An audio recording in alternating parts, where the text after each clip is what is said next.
Hey, happy Wednesday, everyone, or shall I say, Merry Christmas Eve. It's December 24th, 2025. Wow, it's already here. Christmas is here. We're going to be talking about what is Christmas today. But before we do that, let me jump back to last episode because I want to give a shout out to one of my listeners. Shout out to Angie over there in St. Louis. She said, she called and she wrote to me. She said, I had a question about your real thoughts on should students wear uniforms, right? We were talking about that. And what did I do? I went through 10 pros and 5 cons. And she says to me, what I find interesting is there's all these reasons why students should wear uniforms, but you're saying, nah, don't do it. It's a waste of money. What do you mean by that? What do you really mean? What would you do if you were a principal? I said, that's a really good question because what would I do? What would I like to see? I would like to see students wear uniforms. But, the problem is what I gave you the example of the 50, the bags that this clear bags that this teacher bought, the principal bought, nobody used them, is that we don't have the accountability in these schools these days, right? So I said, rather than waste public dollars, because those uniforms dollars are going to come out of your pocket, my pocket, I said, don't do it. It's not going to work. But guess what? It should work. I mean, hey, where I come from, I grew up in a Sicilian household. My father was the boss. That's how it was. You got discipline, you got respect. It was all about accountability, and there were consequences to everything. And I want to give a shout out to the movie I wanted to see. I told you I'd go see The Housemaid. I did. Not going to give a review. Tune in Friday. I'll give you the review. But it talks about consequences. And in the schools where I've taught, these inner city schools, there are no consequences. The students don't have consequences. Yeah, what I would love to see is a program where everyone wears a uniform. And when you show up at school and you don't have a uniform on, you can't come in. It's like you can't come to work. Send them home. But what's going to happen is the parents are going to complain. They're going to whine about, oh, my student's not getting the proper teaching in school. And then the principal is going to cave, right? What did I say? The ABC is a failure, right? This is, if it ain't broke, fix it. Channel 14. Chapter 14, you saw this. There was the ABCs of failure. Number 1, the poor mentorship of parents and guardians. Well, let me tell you, I had great mentorship. My father taught me well.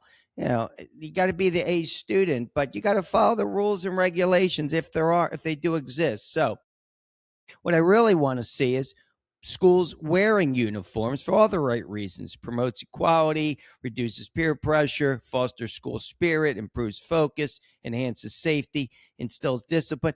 The problem is I don't see it working, and why should we have to pay for something that's going to fail? But if you do have the balls as a principal to stick by your word, which unfortunately I didn't see a lot of, well, then kudos, then it will work. But again, you got to have the wherewithal and, like I say, the balls to do it. So, hey, who knows? Hopefully in the future, we could have this review with other people, see what your thoughts are. All right. Let's just jump right into this now because I want to talk about what is Christmas. Oh, before I say that, guys, did you go out and buy your Powerball ticket? I did.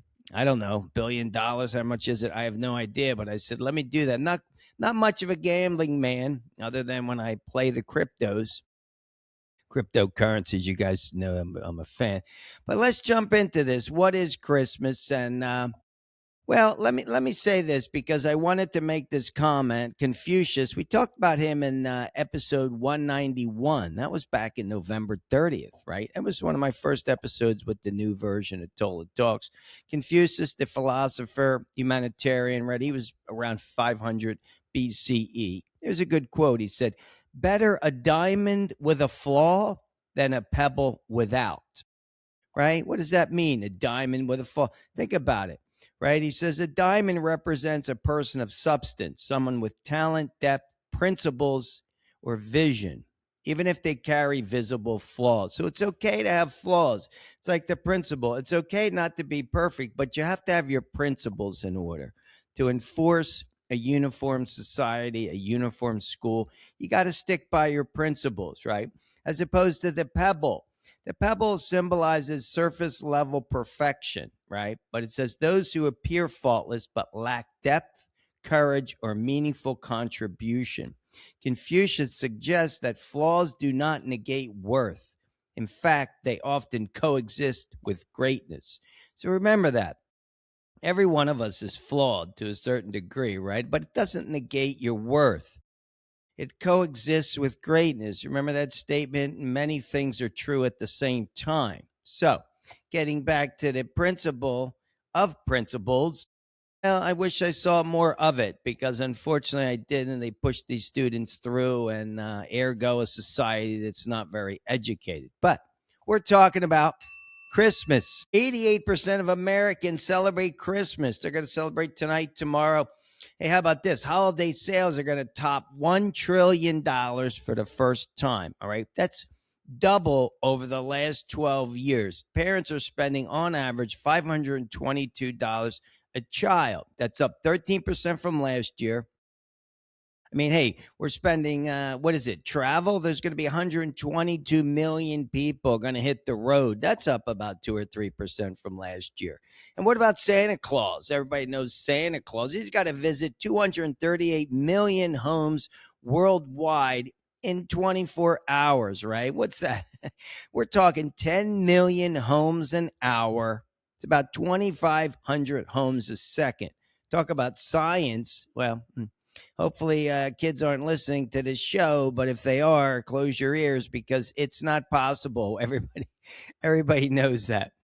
But anyway, look this up and Wikipedia will give you this. It says Christmas is an annual festival commemorating the birth of Jesus Christ. We all know that. It's observed on December 25th as a religious and cultural celebration among billions with a B of people around the world, right? It's a liturgical feast central to Christianity, right? That's a 12-day feast. We know that. We know it is central to Christianity. The traditional narrative, this is in the New Testament. I've never read the New Testament personally, but if you have, right, it's known as the Nativity of Jesus, right? It says that he was born in Bethlehem. It says it's in accordance with the messianic prophecies, and we know that slightly differs from the Jewish scripture. But anyway, Joseph and Mary arrive in the city. We know the Virgin Mary. The inn didn't have any room available, so they offered them a stable, which the Christ child was born. Jesus was born. And then angels proclaimed him to be a savior for all people and spread the news to the shepherds who spread the news to the world. It's a basic story, right? Medieval times. Now we know when the medieval times occurred. Medieval times lasted about 1,000 years, guys, from like 476 AD, I think was the onset. It was the decline and the fall of the Western Roman Empire. So it was the Roman Empire, then it was the medieval times, right? And then came the Renaissance after that. Anyway, during the medieval times, says that the earliest church records say that Christians were remembering and celebrating the birth of the Lord, right? And it sort of increased with the prominence of Christmas Day increased gradually. And after Charlemagne was crowned emperor on Christmas Day in the year 800. So then it started progressing, and Christmas has had its ups and downs, right? A little bit. So 17th century England, the Puritans strongly condemned the celebration of Christmas. They considered it a Catholic invention with the trappings of popery, right, relating to Roman Catholicism. So the Puritans in colonial America, right, when they came over here, they also staunchly approved the observation of Christmas. And they actually spent their very first December 25th in the New World working as usual. All right. Then it says, it also fell out of favor in the U.S. after the American Revolution. So I guess it really didn't kind of catch on, right? Because, again, it was considered an English custom. But then here's the good news. In the early 19th century, poets and authors, let me tell you, everybody knows Clement Clark Moore. Maybe you don't, but in 1822, he wrote the poem, A Visit from St. Nicholas, right? 'Twas the night before Christmas. That's the first line. That was in 1822. And then along came Charles Dickens. I mentioned him in the previous show with A Christmas Carol, December 19th, 1843. That helped revive the spirit of Christmas. So all this was going on, right? And the first Christmas card actually occurred. This gentleman by the name of Sir Henry Cole had one made in 1843. So it's starting to pop around that time, right? Then you got the 20th and 21st centuries. Christmas got its groove back. In World War One, this was the year 1914, there was a series of informal truces that took place for Christmas between the opposing armies. How about that? World War One. So it was described as a symbol of common humanity, even in the darkest of situations, and used to demonstrate to children the ideals of Christmas. So this came around World War One. Pretty cool, pretty cool. So what do we get to?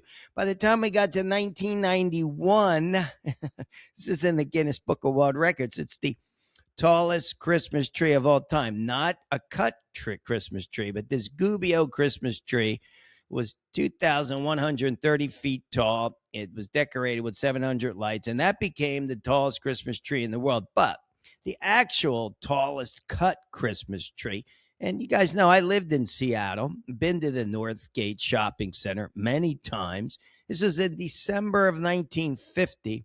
There was a Douglas fir from Mount Rainier, gorgeous area up there, 212 feet tall. That was considered the tallest, I think it still is, the tallest cut Christmas tree of all times.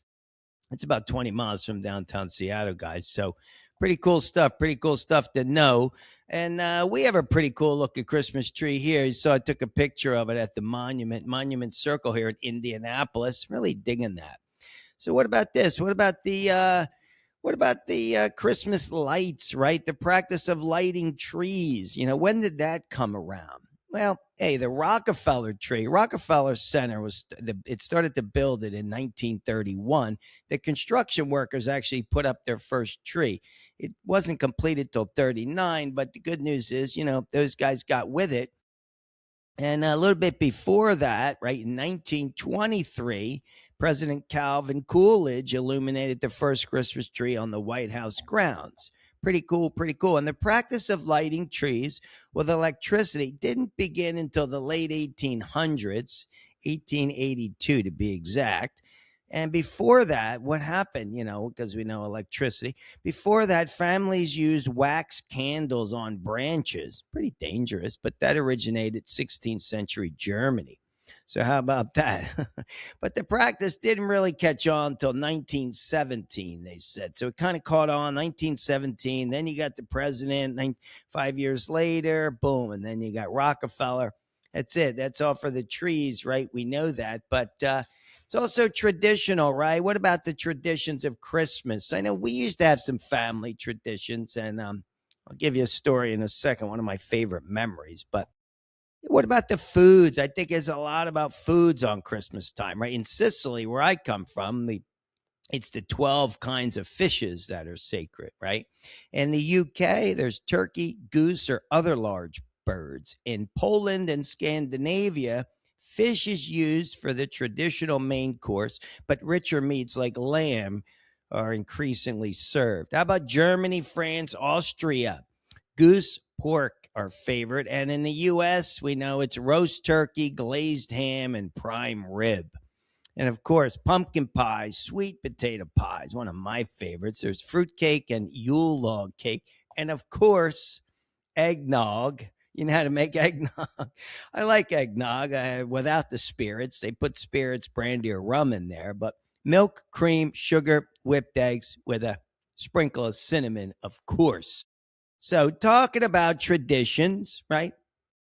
What about you? What is Christmas about for you? Time to spend with family, time to celebrate, time to be thankful, time to reflect, time to heal. This is the first Christmas I'm having without my mother. Want to give a shout out, rest in peace. I got a little ceramic Christmas tree up here you guys could see. That was my mom, so I'm feeling her these days. This is my first one, like I said, without my mom. But let me tell you one of my favorite memories, childhood memories for Christmas.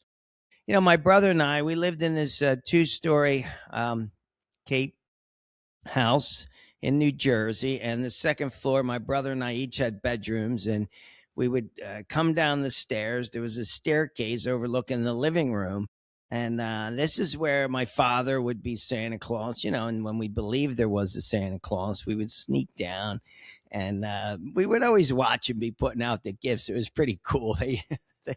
I know my parents knew we were there, but I was around maybe 10, 11 years old. We're talking mid 70s here, guys. And my brother's a year older. And we desired these Schwinn bikes. Schwinn came out with this racer bike, with the curved handlebars. We loved that bike, the 10 speed. It was all the rage. So we wanted were bikes for Christmas, right? And we didn't think we were going to get them. But then I remember my brother and I snuck down just as my father was putting out. There was a green one. I got the green one. It had this metallic to it and a yellow. My brother got the yellow one. Never forget, man. It was like one of the best Christmas I could ever remember. Coming down with the eyes aglow, watching my father put the bikes out. And that's it. We got these bikes for Christmas. So that was one of my favorite memories of all time. Getting those bikes again. I was 10 or 11 years old, and some pretty cool memories there for the family. So, what are your favorite Christmas memories? I'm sure you have some. Well, anyway, guys, that's it for today. Just want to get into that, have some fun with it. And like I said, wish kids would be wearing uniforms. And as far as everyone else out there, be safe driving wherever you are. Just because it's Christmas Eve doesn't mean you can't get the workout in. I had a decent one today, not tremendous, but I'm looking at this Powerball ticket. Going to give myself some good luck here. You never know, right? All right, guys, have an awesome Christmas. Be safe. Stay warm. It's nice and warm here for Christmas. So if you're traveling to Minnesota, Wisconsin, who knows? Maybe you'll get the white Christmas. And of course, get your workout in and be well and be safe. All right, guys, have a great Christmas. Peace. See you Friday.